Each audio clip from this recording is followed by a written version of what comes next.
నమస్తే విజయవాడ. నమస్తే నమస్తే. సారీ సుమ గారు, నాకు మైక్ ఇవ్వడానికి కొంచెం డిలే అయింది. విజయవాడలో ఇది ప్రీ రిలీజ్ ఫంక్షన్లా లేదు, సక్సెస్ మీట్ చేస్తున్నట్టు ఉంది. Thank you.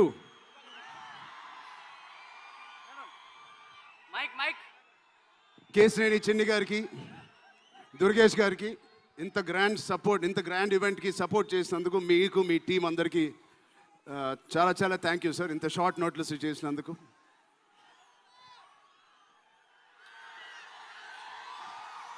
విజయవాడ అసలు మీ అందరి మధ్యలో ఇక్కడికి వచ్చి చేసుకున్నందుకు మీ అందరికీ థ్యాంక్ యూ సో మచ్.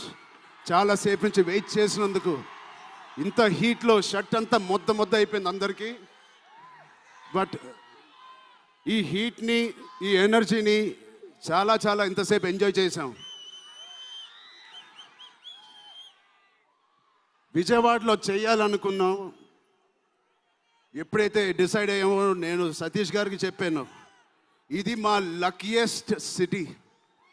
నాన్నగారికి కానీ మాకు ఖైదీ నెంబర్ 150 కూడా ఇక్కడే చేసాం, ఇంద్ర కూడా ఇక్కడ చేసాం. సో ఆ లక్ని కొంచెం మేము ఇంటికి తీసుకెళ్దామని ఇక్కడికి వచ్చాం. మీ అందరికీ, తమ్ముళ్ళకి, ఇక్కడ ఉన్న అన్నయ్యలకి, వచ్చిన అక్కలకి, చెల్లెలకి, మీ అందరికీ పేరు పేరున థ్యాంక్స్. అలాగే టీవీలో చూస్తున్న మా అభిమానులకి, వాళ్ళందరికీ చాలా థ్యాంక్ యూ. సరే, పెద్ది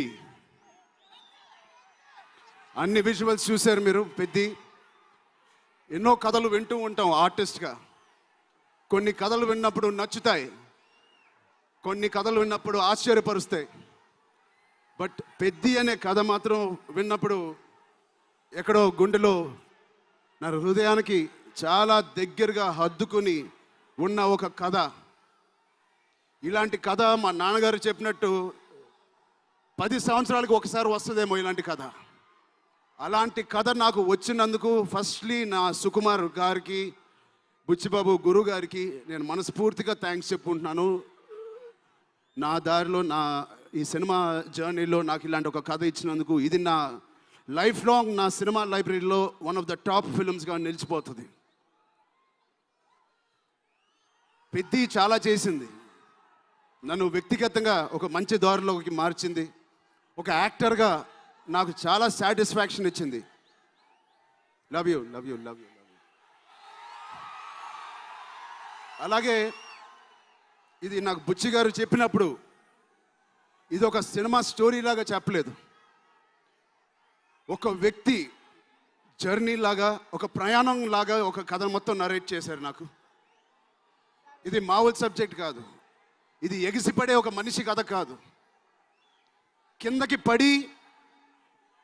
పడిన మనిషి లేచి ఎలా నించుంటాడో అలాంటి కథ ఇది. అందరూ కష్టం గురించి మాట్లాడుతున్నారు. అరే, ఇలాంటి కథ కోసం కాకపోతే ఎప్పుడు కష్టపడతామండి? కష్టంతో చేసిన పని కాదు, చాలా ఇష్టంగా, ప్రేమతో చేసిన పని. ప్రతిరోజు లెగిసి పొద్దునే షూటింగ్ ఎప్పుడు వెళ్ళాలా, జిమ్ చేసి షూటింగ్ ఎప్పుడు వెళ్ళాలా అని అనిపించిన one of the rarest films నాకు. బహుశా ఒక మగధీర కనిపించింది, రంగస్థలానికి కనిపించింది, RRR కనిపించింది, మళ్ళీ నాకు పెద్దికి అనిపించింది. అలాంటి భావం, అలాంటి ఒక ఎక్స్పీరియన్స్ ఇచ్చిన మా బుచ్చిబాబుకి స్పెషల్గా థ్యాంక్స్ చెప్పాలి. బుచ్చిబాబు ఇది నాకు కథ నరేట్ చేసి ఇంట్లో నిజంగా చాలా ఆశ్చర్యపోయిన, తన బుర్ర ఎలా పనిచేస్తుందో అని. ఇంత అద్భుతంగా రాసి పెట్టుకోండి. ఇండియాలో నంబర్ 4 or 3 టాప్ డైరెక్టర్స్లో బుచ్చిబాబు పేరు ఉంటుంది ఫ్యూచర్లో.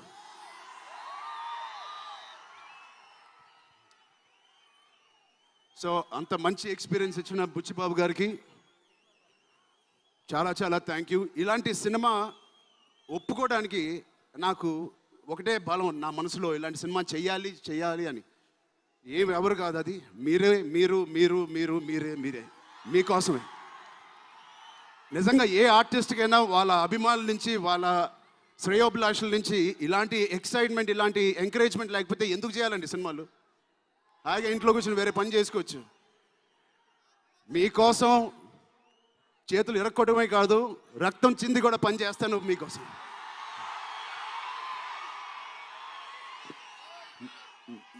మిమ్మల్ని ఎంటర్టైన్ చేయడం ఒక పిచ్చా, లేకపోతే సినిమాలో మంచి సినిమా చేసి మీకు ఏదైనా ఇవ్వాలని ఒక పిచ్చా నాకు తెలియదు. నాన్నగారు కొడుకు పుట్టినందుకు, కళ్యాణ్ బాబాయ్ గారు ఉన్నందుకు ఇంట్లో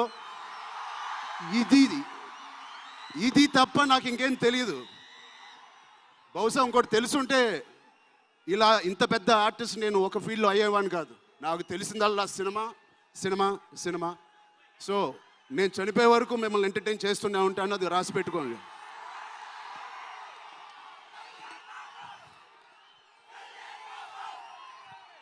సో మా టెక్నీషియన్స్ గురించి మాట్లాడాలంటే ఫస్ట్ మా రత్నవేల్ గారి గురించి. ఇది 4వ సినిమా రత్నవేల్ గారితో. ఇంత బ్యూటిఫుల్గా మమ్మల్ని అందరినీ ప్రజెంట్ చేసి ఆయన సీనియారిటీని మాకు సపోర్ట్గా ఇచ్చిన ర్యాండీ గారికి ఆయన స్పెషల్ థ్యాంక్ యూ. అలాగే పనిచేసిన అవినాష్ కొల్లా గారికి థ్యాంక్ యూ సో మచ్. అద్భుతంగా ఇచ్చారు మా పెద్ద వరల్డ్ని. Naveen Nooli thank you so much, fantastic editing. మిగతా టెక్నీషియన్స్ అందరూ, మా అనంత్ శ్రీరామ్ గారు, బాలాజీ గారు, మా choreographer Jani master, Bosco master, thank you so much. మిగతా సింగర్స్ అందరికీ థ్యాంక్ యూ సో మచ్. మా సతీష్ గారి గురించి చెప్పాలి. మొదటి సినిమా ప్రొడ్యూసర్ లాగా కాదు, ఒక 50 సినిమాలు తీసిన ప్రొడ్యూసర్ లాగా ఆయన దీనికి సార్ పనిచేశారు. ఆయన ఒక పెద్ద కన్స్ట్రక్షన్ కంపెనీకి యజమాని. దాంట్లో కూడా ఒక నంబర్ 1 స్థాయిలో ఆయన ఎదుగుతూ వెళ్తున్నారు. ఆయనకి ఏం పని ఇచ్చినా ఇంత చిత్తశుద్ధితో, ఇంత డెడికేటెడ్గా చేయలేదు. ఆయన చేస్తారు. మామూలుగా నేను పనిచేసిన 1-2 ప్రొడ్యూసర్లు టీ తాగి భోజనానికి వచ్చి వెళ్ళిపోతారు. అలాంటి టీ తాగి వెళ్ళే ప్రొడ్యూసర్ కాదు. ఎవ్రీ డే 3 పూటలు అంటే 8 అవర్స్ మాతోనే గడిపినాడు. నాకు ఒక్కరోజు గుర్తులేదు ఆయన సెట్లో లేకుండా. అంత బాగా ఆయన ఇలా మాకు సపోర్ట్ చేసినందుకు, వెన్నుపోటు కాదు సారీ వెన్నంట మాకు ఉన్నందుకు సతీష్ గారు థ్యాంక్ యూ సో మచ్. అలాగే మా కో ప్రొడ్యూసర్స్ అండ్ ప్రెజెంటర్స్ మైత్రి రవి గారికి, నవీన్ గారికి కూడా థ్యాంక్ యూ. బిఫోర్ యూ వాళ్ళకి కూడా thank you. India wide release చేస్తున్న మా జియో సినిమాకి కూడా చాలా థ్యాంక్ యూ. టీ సిరీస్ మ్యూజిక్కి చాలా థ్యాంక్ యూ. ఇంకా ఎవరెవరు అసోసియేట్ అయ్యారో వాళ్ళందరికీ చాలా చాలా thank you. Rahman sir, you are the biggest pillar of Peddi. మేమందరం ఎంత కష్టపడ్డామో 2.5 సంవత్సరాలు, 280 రోజులు, దానన్నిటినీ మీరు దగ్గర తీసుకొచ్చి దానికి ఒక ప్రాణం పోస్తున్నారు. రోజు 6 గంటల మార్నింగ్ వరకు పనిచేసి పడుకుంటున్నారు ఆయన డెడికేషన్కి, ఆయన సినిమాలో పనిచేస్తున్నందుకు చాలా చాలా చాలా థ్యాంక్ యూ. ఏంటి విజయవాడ?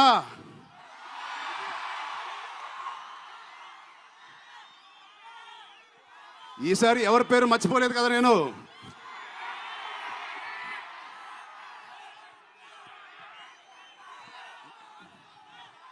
ఆ చంద్రుల్లో ఒక ముక్క జారిందే నా పక్క.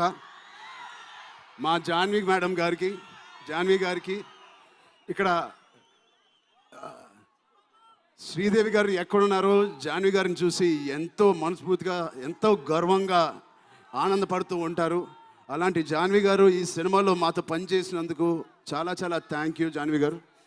You are the happiness of the film. You bring joy to all of us when you come on stage, the way you work. చాలా చాలా పెద్ద లైఫ్ ఉంది మీకు. I wish you so much all the best. మీ అమ్మగారి కన్నా చాలా పెద్ద హీరోయిన్ అవ్వాలని కోరుకుంటున్నాను.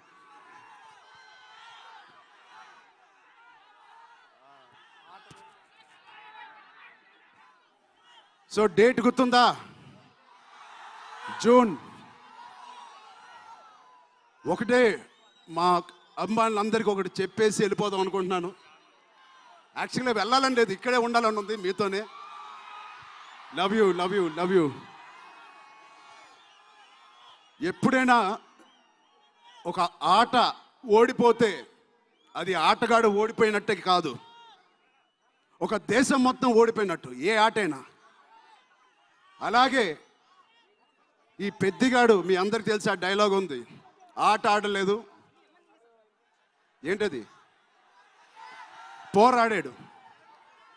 అలాగే మీ అందరి ఆశీస్సులతో, దుర్గమ్మాదేవి ఆశీస్సులతో మీ అందరికీ ఉండాలని, మా అందరికీ ఉండాలని, ఈ 4వ తారీఖున వచ్చే ఈ పెద్ది సినిమాకి ఉండాలని, ఈ పెద్దిగాడి ఆత్మగౌరవాన్ని అమ్మ దుర్గమ్మ సాక్షిగా కోరుకుంటున్నాను. ఆత్మగౌరవాన్ని మీరందరూ ఉన్నత స్థాయికి తీసుకెళ్తారని మనస్ఫూర్తిగా దుర్గాదేవిని కోరుకుంటున్నాను. మీరు కూడా చల్లగా ఉండండి, జాగ్రత్తగా ఇంటికి వెళ్ళండి. మీ కుటుంబ సభ్యులు అందరినీ అడిగానని చెప్పండి. వాళ్ళందరికీ నా నమస్కారాలు ఇవ్వండి. మీరందరూ ఇంతసేపు ఉన్నందుకు థ్యాంక్ యూ.